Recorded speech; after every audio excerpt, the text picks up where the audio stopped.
जब ये जाके वहां बाहर ड्राइंग रूम में बैठे तो अचानक एक आदमी आया, मतलब हिटलर आए और आके बोले, हेलो मैं हिटलर हूं, और अपना हाथ मिलाने के लिए आगे बढ़ाया। सुभाष चंद्र बोस जवाब देते हैं, मेरा नाम सुभाष है, मैं भारत से आया हूं और मैं आपसे नहीं, मैं हिटलर से मिलना चाहता हूं। हिटलर हैरान हो गए, कह रहे मैं ही तो हिटलर हूं। फिर वो वापस लौट के चले गए अंदर। अंदर से एक दूसरा आदमी आता है, फिर आके हाथ मिलाता है, हेलो मैं हिटलर हूं, बताइए। तो सुभाष चंद्र बोस फिर खड़े हो गए, नमस्कार मैं सुभाष चंद्र बोस भारत से आया हूं, मुझे आपसे नहीं, मुझे हिटलर से मिलना है। सब हैरान हो गए, अरे ये क्या चक्कर है, हिटलर तो आए मिलने के लिए। सुभाष चंद्र बोस ने मना कर दिया मिलने के लिए, बोले मैं हिटलर से मिलना चाहता हूं। अब 3-4 जब लोग आए और सबको उन्होंने बोल दिया मैं आपसे नहीं, मैं हिटलर से मिलना चाहता हूं, तो हिटलर ने असल में अपने 4-5 बहरूपिये बना रखे थे, उसको अपनी जान का खतरा रहता था। और सुभाष चंद्र बोस हर बार पहचान गए। असली हिटलर को जब ये बात पता चली तो उसकी बुद्धि चकरा गई और वो बाहर आए। उनके लिए यह पहली बार हुआ पूरी पृथ्वी पे कि किसी आदमी ने पहचान लिया कि यार ये तो असली हिटलर नहीं है। तो वहां करके उन्होंने अपना दूरी से वहां खड़े हो गए और दूर पे आके खड़े होकर के इनको देखने लगे कि क्या चक्कर है, पहचानता कैसे। तब सुभाष चंद्र बोस खड़े हो गए और दूर से खड़े हो गए हिटलर उनको बोले कि बताइए क्या बात है, क्यों मिलना चाहते हैं।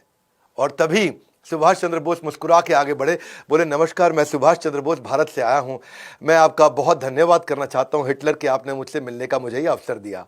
हिटलर हैरान, क्या पहचान गया ये? अब बिल्कुल ठीक पहचाना। पूछा कि भाई तुमने मुझे पहचाना कैसे? सारी बात छोड़, पहले ये बताओ पहचाना कैसे? आज तक दुनिया में कोई पहचान नहीं पाया। मेरे यही सारे कॉपी जो मेरे हिटलर के होते हैं, ये दुनिया भर में घूमाते हैं, सारे काम कराते हैं, तुमने पहचान लिया। तो तभी सुभाष चंद्र बोस बोले कि भाई मैं आपसे मदद मांगने आया था, मैं आपके चौखट पर आया हूं और आपका स्वभाव थोड़ा गर्वात्मक होना चाहिए, थोड़ा गर्व वाला होना चाहिए।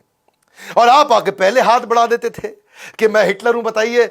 तो मैं उसी से समझ गया कि हिटलर के पास एक किसी पराधीन देश से, भारत जो कि परतंत्र है, वहां से कोई मदद मांगने आया। तो आपके चेहरे में वो गर्व नहीं दिख रहा था, तो आपके जो कॉपी थे वो राइट बिहेवियर नहीं डिस्प्ले कर रहे। और हिटलर की बुद्धि चकरा गई, बोला ऐसा इंटेलिजेंट आदमी कभी नहीं देखा, इसको क्या बोलते हैं एक्यूरेट जजमेंट। और इसके बाद इस मुलाकात से हिटलर इतना प्रभावित हुआ कि जो युद्ध बंदी इन्होंने बना रखे थे, युद्ध बंदी जो 4000 इन्होंने अंग्रेजों से जीते थे, उनको उन्होंने फ्री कर दिया और वो वहां से आजाद हिंद फौज में ज्वाइन किए नेताजी सुभाष चंद्र बोस के साथ में। हिटलर ने इनको हेल्प करी और इन्हें कहा कि देखो अगर आप आगे बढ़ना चाहते हो, जीतना चाहते हो, भारत जर्मनी से बहुत दूर है और जापान एक्सेस पावर है, हम लोग के साथ की पावर है।